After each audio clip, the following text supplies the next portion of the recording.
ಆಕಾಶಕ್ಕೆ ಏಣಿ ಹಾಕೋಕ್ಕಾಗಲ್ಲ ಅನ್ನೋ ಚಂದದ ಮಾತನ್ನ ನಾವೆಲ್ಲ ಕೇಳಿರ್ತೀವಿ.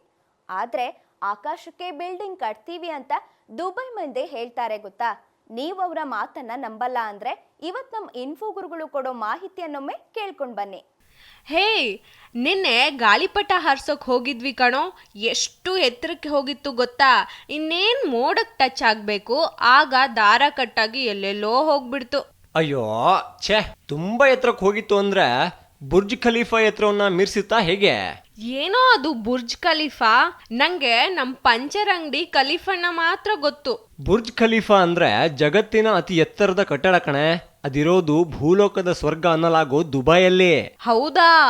ಎಷ್ಟೆತ್ತರವಿದೆ ಬುರ್ಜ್ ಖಲೀಫಾ? ಕೇಳೋಕು ಮುನ್ನ ಹೃದಯ ಗಟ್ಟಿ ಮಾಡ್ಕೋ. 2716 ಫೀಟ್ ಎತ್ತರ ಇದೆ. ನಿಂಗೆ ಮೀಟರ್ ಲೆಕ್ಕದಲ್ಲಿ ಹೇಳಬೇಕು ಅಂದ್ರೆ 827 ಮೀಟರ್ಸ್ ಆಯ್ತು. ಅಂದ್ರೆ ಐಫೆಲ್ ಟವರ್ ಇದೆಯಲ್ಲ, ಅದಕ್ಕಿಂತ 3 ಪಟ್ಟು ಜಾಸ್ತಿ. ಅಬ್ಬೋ, ಕೇಳ್ತಾ ಇದ್ರೆ ಕಣ್ಣೆರಡು ಒಂದೇ ಕಡೆ ಸೇರ್ತಾ ಇದಾವ್ ನೋಡು. ಇನ್ನೂ ಇದೆ ಕೇಳು. ಬುರ್ಜ್ ಖಲೀಫಾ ಬಿಲ್ಡಿಂಗ್ 163 ಅಂತಸ್ತುಗಳನ್ನ ಹೊಂದಿದೆ. ಆ ಬಿಲ್ಡಿಂಗ್ ನಲ್ಲಿ 58 ಲಿಫ್ಟ್ ಮತ್ತು ಎಸ್ಕಲೇಟರ್ಸ್ಗಳಿವೆ. ಅಷ್ಟು ಎತ್ತರದ ಬಿಲ್ಡಿಂಗ್ಗೆ ತುಂಬಾ ಕ್ವಿಕ್ ಸರ್ವಿಸ್ ಕೊಡೋ ಸಲುವಾಗಿ 1 ಸೆಕೆಂಡಿಗೆ 10 ಮೀಟರ್ಗಳಷ್ಟು ವೇಗವಾಗಿ ಸಾಗಬಲ್ಲ ಅತ್ಯಾಧುನಿಕ ತಂತ್ರಜ್ಞಾನವನ್ನ ಅಳವಡಿಸಲಾಗಿದ್ಯಂತೆ. ನಿಜಕ್ಕೂ ಈ ಶತಮಾನದ ಅತ್ಯುತ್ತಮ ಕಟ್ಟಡ ಅನ್ನೋದ್ರಲ್ಲಿ ಎರಡು ಮಾತಿಲ್ಲ ನೋಡು.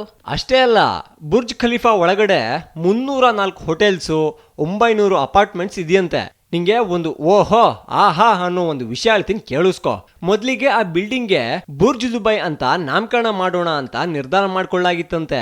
ಆದ್ರೆ ಕೊನೆಗೆ ಬುರ್ಜ್ ಖಲೀಫಾ ಅಂತ ಫೈನಲ್ ಮಾಡಿದ್ರು. ಹೌದು, ಅಷ್ಟು ದೊಡ್ಡ ಬಿಲ್ಡಿಂಗ್ ನಿರ್ಮಾಣ ಮಾಡೋಕೆ ಎಷ್ಟು ವರ್ಷಗಳನ್ನ ತಗೊಂಡ್ರು? ಅಯ್ಯೋ, ಹೆಚ್ಚೇನಿಲ್ಲ ಕಣೆ.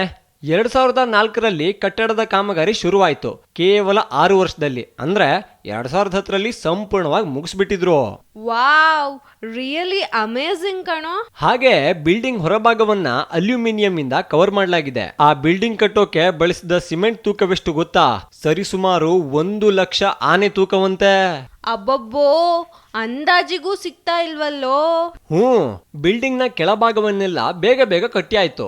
ಮೇಲ್ಭಾಗ ಇದೆಯಲ್ಲ, ಅದನ್ನ ಕಟ್ಟುವಾಗ 12,000 ವರ್ಕರ್ಸ್ ದಿನ ಅಲ್ಲಿ ಕೆಲಸ ಮಾಡ್ತಾ ಇದ್ರಂತೆ. 12,000 ವರ್ಕರ್ಸ್ಗೆ ಓಡಾಡೋಕೆ ಎಷ್ಟೊಂದ್ ಜಾಗ ಬೇಕು ಮಾರಾಯ. ನೀನು ನಂಬ್ತೀಯೋ ಬಿಡ್ತೀಯೋ, ಈ ಬುರ್ಜ್ ಖಲೀಫಾ ಕಟ್ಟೋಕೆ ಸ್ಫೂರ್ತಿಯಾಗಿದ್ದು ಒಂದು ಹೂವು ಗೊತ್ತಾ? ರಿಯಲಿ? ಯಾವ ಹೂವು? ಹೈಮೆನೋಕಾಲಿಸ್ ಅನ್ನೋ ಹೂವು. ಆ ಹೂವಿನ ರಚನೆಯನ್ನ ನೋಡಿ ಇದೇ ತರ ಬಿಲ್ಡಿಂಗ್ ನಿರ್ಮಾಣವಾಗಬೇಕು ಅನ್ಕೊಂಡು ಪ್ಲಾನ್ ಮಾಡಿದ್ರು.